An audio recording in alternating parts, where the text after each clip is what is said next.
অর্থনীতি শুধু কিছু সংখ্যা সূচক কিংবা হিসাব নিকাশের বিষয় নয়, অর্থনীতি মানুষের জীবনযাত্রার প্রতিচ্ছবি। শিল্প বাণিজ্য কেবল ব্যক্তি বা প্রতিষ্ঠানের মুনাফার বিষয় নয়, এর সঙ্গে জড়িয়ে আছে দেশের উৎপাদন, কর্মসংস্থান আর উন্নয়নের গল্প। তাই অর্থনীতির আলোচনা যতই জটিল মনে হোক না কেন, অর্থনীতির প্রভাব রয়েছে আমাদের ব্যক্তি জীবনে। অর্থনীতির কঠিন আলাপকে সহজ ভাষায় বিশ্লেষণ করতে চ্যানেল ওয়ানের নিয়মিত আয়োজন বাণিজ্য সংলাপ। আপনাদের সাথে আছি আমি রিয়াজ তেজান। এই অনুষ্ঠানে আমরা ব্যবসা বাণিজ্যের নানা বিষয় নিয়ে মূলত বিশ্লেষণ করে থাকি। আজ আমাদের সাথে পুরোটা সময় আছেন একজন অর্থনীতিবিদ। বাংলাদেশ চীন বার্ষিক দ্বিপাক্ষিক বাণিজ্য পরিমাণ প্রায় $25 বিলিয়ন, কিন্তু এত বড় বাণিজ্যিক সম্পর্ক থাকা সত্ত্বেও দেশে এখনো কোনো চীনা ব্যাংক নেই। বাণিজ্য এছাড়া ব্যাংকিং কার্যক্রম শুরু করেনি, ফলে ইউয়ানে সরাসরি লেনদেনও সীমিত। ব্যবসায়ী ও বিশেষজ্ঞরা বলছে, নীতিগত আইনি বাধা দূর করা গেলে ব্যাংকিং খাতে চীনা বিনিয়োগের নতুন দুয়ার খুলতে পারে। আমরা আলোচনায় যাব। আমাদের এই বিষয়ে আজকে আলোচনার জন্য আমাদের সাথে রয়েছেন এম.এস. সিদ্দিকী। তিনি ইন্ডেন্ট এজেন্টস এর সাবেক সভাপতি। স্বাগত জানাচ্ছি। আমরা সম্প্রতি প্রধানমন্ত্রী চায়না সফরে গেলেন, একটা বড় বিনিয়োগের আশা করছেন। এখানে আমরা ধারাবাহিকভাবে যে বিশ্লেষণ করতে চাই আপনার কাছে, প্রথম বিষয়টি হচ্ছে যে চায়নার সাথে আমাদের কোনো ব্যাংকিং লেনদেন নেই, এবং চায়নার সাথে এত $1 বিলিয়ন আসলে আমাদের বাণিজ্য, এবং অনেক আগে থেকেই বাণিজ্য, কিন্তু চায়নার সাথে কেন আমরা এই ব্যাংকিং যোগাযোগ থেকে এত পিছিয়ে আছি?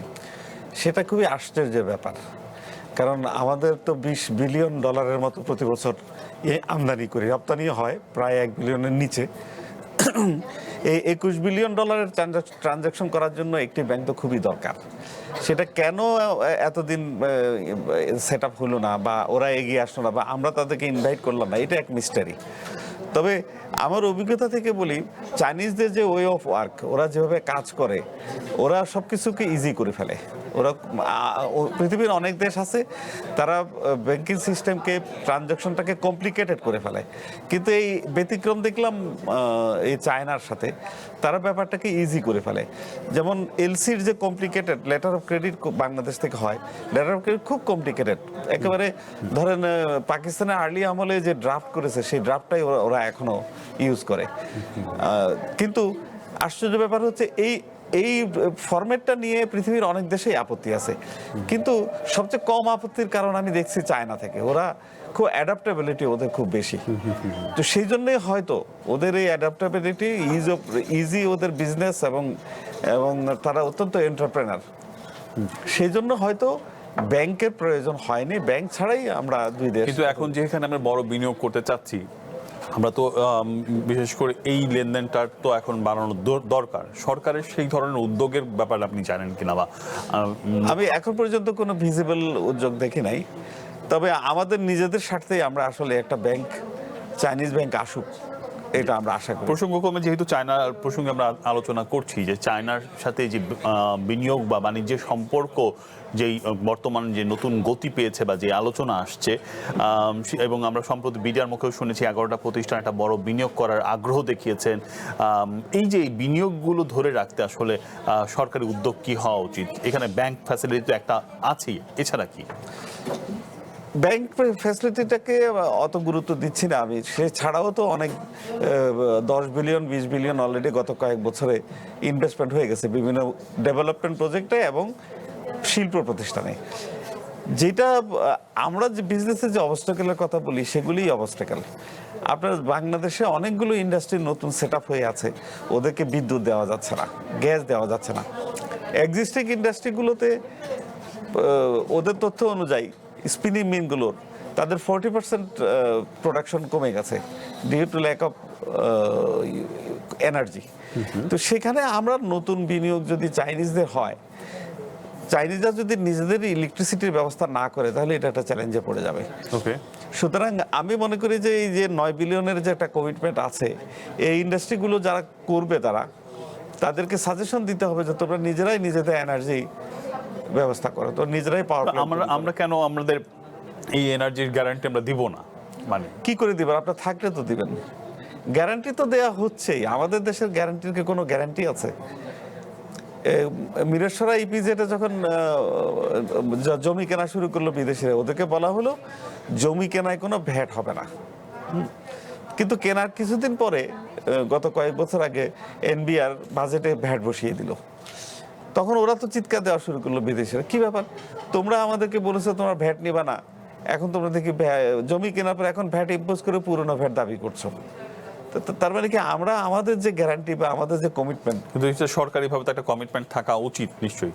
কমিটমেন্ট তো আছেই। আমরা তো আমাদের নেতারা কি কম আশ্বাস দিচ্ছে, আসুন আমাদের দেশে ইনভেস্ট করুন, আমাদের এখানে অনেক সুবিধা আছে, লেবার অনেক সস্তা। এই লেবার অনেক সস্তা এই কথাটাও সত্য নয়।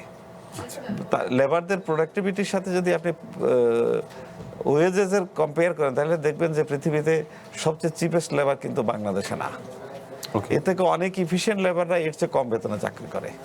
সুতরাং ইফিসিয়েন্সি এবং বেতন দুইটা কম্পেয়ার করলে সস্তা নয় লেবার আমাদের দেশে। ওকে, আমরা সংকটগুলো বুঝলাম। তাহলে এই যে অর্থনীতি কন্ট্রোল করছি, সম্প্রতি আনোয়ারায় চায়না একটা ইকোনমিক জোনের ব্যাপারে বড় ফান্ডিং হচ্ছে 4,000 কোটি টাকার উপরে।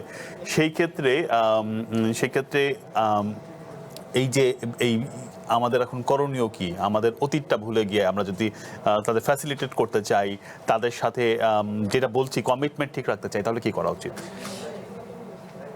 সেটা হচ্ছে প্রথমত আমরা মুখে কোনো কথা বলা, ওই সেমিনার করা, প্রতি বছরই 2-1টা বিনিয়োগ সেমিনার করে না মিডিয়া, এই দেশে ওই দেশে যে শত শত কোটি টাকা লস করে, এটা বন্ধ করে দিতে হবে। কারণ ওইখানে যে যে কথাগুলো বলে ওগুলোর বেশিরভাগই অসত্য কথা। ওরা যে সত্য কথাগুলো জানে, আমাদের সাথে যেসব কথা আইডিয়া এক্সচেঞ্জ করে, সেগুলো খুবই নেগেটিভ। আর আপনি যেগুলো বলছেন, এখন থেকে 30 বছর আগে জাপানিজরা এসেছিল, 30 জনের একটা ডেলিগেট এসেছিল বাংলাদেশে। ওরা বাংলাদেশে বিনিয়োগ করতে চায়, চায়না থেকে ওদের ইন্ডাস্ট্রিগুলো রিলোকেট করে বাংলাদেশে নিয়ে আসবে। এখানে আসার পরে ওরা যখন কথা বলতে শুরু করলো, ওরা বলে যে তোমাদের দেশের জমির দাম কত, আমরা কি জমি কিনতে পারবো কিনা, না আমাদেরকে লিজ নিতে হবে, তোমরা কি বিল্ডিং করে দেবে কি দিবে না, তোমাদের এখানে এভারেজ কাস্টমস ডিউটি কত র মেটেরিয়ালসের উপরে, তারপর তোমরা কত বছরের জন্য আমাদেরকে এই ট্যাক্স ফ্রি দিবা। যত প্রশ্ন করে বাংলাদেশের ডেলিগেট, এটা সরকারি মিটিং, পররাষ্ট্র মন্ত্রণালয় মিটিং, বাণিজ্য মন্ত্রণালয়ের মিটিং এবং এফবিসিসির মিটিং গুলোতে আমি হাজির ছিলাম। কোনো প্রশ্নের উত্তরই আমরা দিই নেই আচ্ছা আচ্ছা আমাদের পক্ষ থেকে। আমরা শুধু বলি আমাদের দেশে লেবার সস্তা, তোমরা আসো আমাদের দেশে বিনিয়োগ করো। এবং ওরা মিটিং ইনকমপ্লিট রেখে, এখন তো আসলে শুধু লেবার সস্তা এই ব্যাপারটা না, আমাদের বঙ্গোপসাগরের সাথে আমাদের যোগাযোগটাও এখন বলা হচ্ছে যে এইটার পোর্ট ফ্যাসিলিটির কথা বলা হচ্ছে, এবং এইখানে সম্ভাবনা বিশেষ করে ভুটান এবং নেপালে যে বাজারটা আছে সেটা সম্ভাবনাও বলা হচ্ছে। এইটার ব্যাপারেও তো বিনিয়োগকারীরা আগ্রহী হচ্ছে। কই দেখতে পাচ্ছি না তো। এই যে 1-2 বিলিয়ন ডলারের যে ইনভেস্টমেন্ট অথবা চাইনিজ যে ইনভেস্টমেন্ট গত 4-5 বছর হয়েছে, এগুলো বেশিরভাগই কি জানেন, বেশিরভাগই হচ্ছে গার্মেন্টসের ব্যাকওয়ার্ড লিঙ্কেজ অ্যাক্সেসরিজের। মূলত বড় যে বিনিয়োগগুলো আছে সেগুলো কিন্তু আসে নাই। সেই বিনিয়োগগুলো কোথায় গেছে জানেন? চায়না থেকে রিলোকেট হয়ে ভিয়েতনামে গেছে, চায়না থেকে রিলোকেট হয়ে ইন্দোনেশিয়াতে গেছে। এখন তাহলে আমাদের যে ধারণা, আমরা যে ধারণাটা প্রমোট করি বিদেশি বিনিয়োগের জন্য, সে ধারণাটা সত্য নয়। আমাদের এখান থেকে ওদের ইন্দোনেশিয়াতে ওয়েজেস প্রায় $250, ওদের জায়গার দাম বেশি, সবকিছু বেশি, কম্পিটিশন বেশি, কিন্তু তারপরেও ওরা বাংলাদেশে না করে কেন ইন্দোনেশিয়াতে যাচ্ছে, কেন মালয়েশিয়ায় যাচ্ছে, কেন ভিয়েতনামে যাচ্ছে? এটা বলি একটু, এটা আমরা কম্পারিজন যদি করতাম, নিজেরা যদি চিন্তা করতাম, তাহলে কিন্তু আমরা আমাদের যে স্বপ্ন বিলাস এটা থাকতো না। ওকে, একটু যে এই যে করিডোরের কথা বলা হচ্ছে, এতে এবং আমাদের মংলা কিংবা চট্টগ্রাম পোর্টের কথা বলা হচ্ছে, এবং এখানে অর্থনৈতিক অঞ্চলের কথা বলা হচ্ছে, এইটাতে আপনি আশা দেখছেন না? মানে গতি আপনি করিডোর মানে কি বাংলাদেশ মিয়ানমার চায়না করিডোর? কোন করিডোরের কথা বলছেন? ডেফিনেটলি এটা আমাদের জন্য বেনিফিশিয়াল হবে। কারণ আমাদের এখন যে খরচ, আমরা যদি বাই রোড 2,500 কিলোমিটার, এটা যদি আমরা বাই রোড ট্রান্সপোর্টেশন করতে পারি, তাহলে জাহাজের থেকে ভাড়া কম পড়বে, আর কমিউনিকেশনটা সহজ হয়ে যাবে। সেই সাথে বিনিয়োগও তো আসবে, অবশ্যই বিনিয়োগ আসবে, তাদের জন্য সহজ হয়ে যাবে। আমরা সহজে এখানে যেতে পারবো, ওরা আমাদের দেশে আসতে পারবে। এগুলো তো আপনি যেভাবে দেখছেন, ধন্যবাদ আপনাকে পজিটিভলি দেখার জন্য, কিন্তু পজিটিভলি দেখেও নিজের আত্মসমালোচনা করার দরকার আছে। শুধু একটা করিডোর করব বলে দিলাম, ঢাকা থেকে যে রাস্তাটা রাখাইন পর্যন্ত মানে মিয়ানমার পর্যন্ত হবে, এটা আমাদেরকে করতে হবে। এর পরেরটা কারা করবে? মিয়ানমার করবে? ওইখান থেকে চাইনিজ সহযোগিতা হবে? চাইনিজ কতটুকু ইনভেস্টমেন্ট হবে? এটা একটা আলোচনাটা এখনো প্রাইমারি স্টেজ আছে। সেকেন্ড জিনিস হচ্ছে যে এই কমিউনিকেশনটা হওয়ার কত বছর লাগবে, একটা ব্যাপার। আর তবে আলাদাভাবে যে $9 বিলিয়ন একটা আশ্বাস দিয়েছে, ব্যাপারটা কিন্তু আশ্বাস স্টেজে আছে।